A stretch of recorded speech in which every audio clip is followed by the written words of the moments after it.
Coming up on Mountain News at 5:30, Special Counsel Robert Hur testifies about his investigation into President Biden's handling of classified documents. And both President Biden and former President Trump are close to clinching their party's nominations, which would, of course, set up a rematch in the presidential race. And enjoy the sunshine because rain chances are knocking on the door. Those details coming up as Mountain News at 5:30 starts right now. Dedicated to Southern and Eastern Kentucky, this is WYMT Mountain News at 5:30. Good evening, I'm Steve Hensley. Lawmakers on both sides of the aisle had critical questions for Robert Hur as he testified about his work and report as special counsel looking into President Biden's handling of classified material. CBS's Natalie Brand has more from Capitol Hill. Lawmakers grilled former special counsel Robert Hur for hours about his investigation into President Biden's handling of classified documents after the end of his vice presidency. What new information did you learn? New information did we learn? Nothing. In the end, Republicans and Democrats heard exactly what they wanted to hear. Joe Biden kept classified information. Joe Biden failed to properly secure classified information. And Joe Biden shared classified information with people he wasn't supposed to. The very first line of the report says it all, quote, "We conclude that no criminal charges are warranted in this matter." Committee members used the hearing to take shots at each other's presidential candidates. Republicans allege a double standard with former President Trump facing criminal charges. The fact that the only person being prosecuted for this offense happens to be the president's political opponent makes this an unprecedented assault on our democracy. But even Hur's report points out some key differences in the Trump case. According to the indictment, he not only refused to return the documents for many months, but he also obstructed justice by enlisting others to destroy evidence and then to lie about it. Democrats criticized Hur for characterizing President Biden as an elderly man with a poor memory. You made a choice. That was a political choice. It was the wrong choice. Hur defended the assessment as necessary. What I wrote is what I believe the evidence shows, and what I expect jurors would perceive and believe. Hur resigned from the Justice Department following this investigation. Natalie Brand, CBS News, Capitol Hill. Former President Trump on social media this morning compared his case to President Biden's and says Biden got a free pass while he has to fight the charges.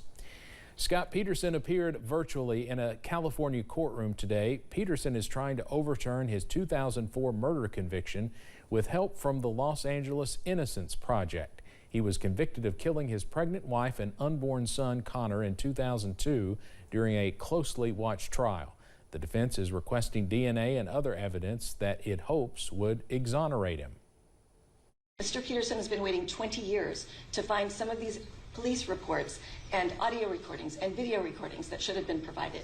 So I don't think that the nature of the request, it's not a fishing expedition. They're very precise, they're very specific, and we believe that they are probably very easily accessible. Peterson was originally sentenced to die, but in 2020, the California Supreme Court ruled that his jury was improperly screened for bias against the death penalty, and he is now serving life in prison without parole.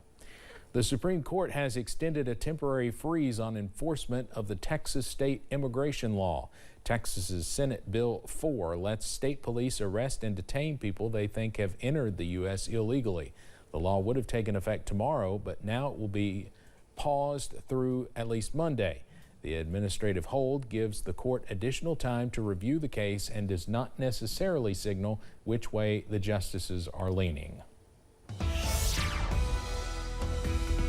We are tracking some really nice weather across the region as we go into your Tuesday evening. A live look across the mountains, and we are tracking plenty of blue sky and sunshine. Some fantastic weather, and those temperatures also above average on this Tuesday. Most of us in the middle to upper 60s, up to 69 for Harlan, 68 in Manchester, also for Bell County and Middlesboro, up to 65 in Pikeville, and 66 over in Rowan County for Moorhead at this hour. Up on first alert pinpoint Doppler, not a drop off thanks to high pressure that is sitting over northeast Tennessee, and that will bring some more mainly dry, also some more cool weather as we go into this evening. Because of the clear sky, those temperatures are going to tumble once the sun sets, and most of us wake up in the upper 30s to lower 40s as you walk out the door on your Wednesday. So be sure to bundle up in the morning, but we see some more mild weather tomorrow. Highs top out close to 70, a small chance of a passing shower, but higher rain chances are on the way by Thursday evening, also into your Friday, and by this time next week, highs are well below average. Those details on the way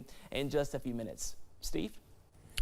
All right, Cameron, thank you. Tonight could be the night President Biden and former President Trump solidify a 2024 rematch for the White House. 4 states are holding primary contests with enough delegates at stake to make each candidate his party's presumptive nominee. CBS's Skyler Henry reports from Washington. Voters in Mississippi made their voices heard at the polls Tuesday as President Biden and former President Trump marched closer to their party's nominations. I'm just going to go out and do my civic duty and pick the best option for our country.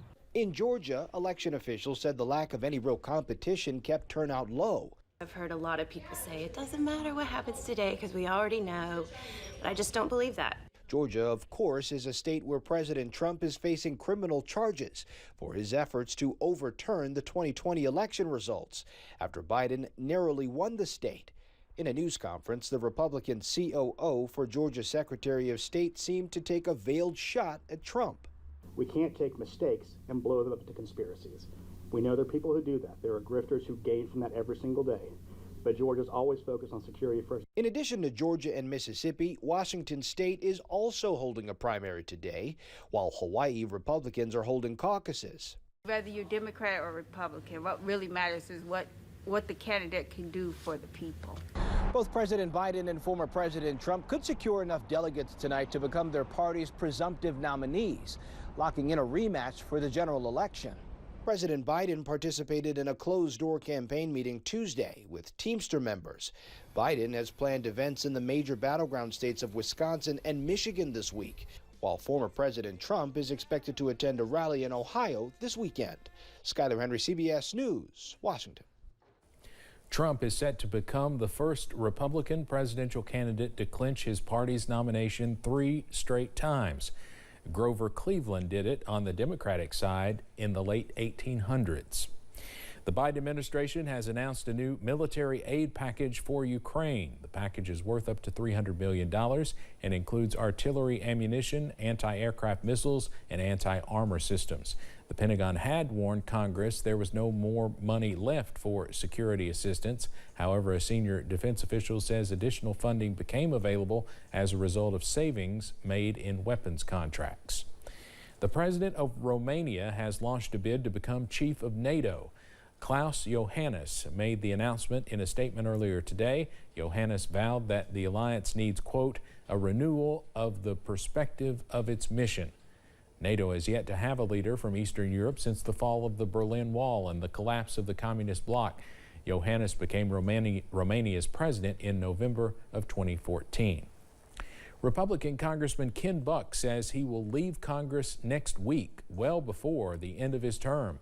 The hardline Colorado conservative has clashed with his own party at times. His departure is yet another blow to the GOP's slim majority in the House of Representatives. Republican Speaker Mike Johnson has already been forced to rely on votes from Democrats to pass major legislation. Buck was first elected to Congress in 2014. There's a push in Washington, D.C. to potentially get rid of the popular social media platform TikTok. Lawmakers in the House are gearing up for a floor vote tomorrow that could potentially prohibit the use of TikTok in the U.S. If the bill gets enacted, TikTok will have about 5 months to break away from ByteDance, its Chinese-linked parent company. However, senators from both parties say they would like some changes in the legislation. Do you worry it might be unconstitutional? There's some concerns. Of course I do. I think that's the bottom line here. Making sure that freedom of speech and press and such is recognized and respected. That's the element many of us are trying to balance against the worry of this Chinese infiltration of this company. Last week, President Biden told reporters he supports the bill and will sign it if passed. Roku says hackers accessed more than 15,000 user accounts in a breach the company disclosed on Friday. In some cases, unauthorized people tried to purchase streaming subscriptions.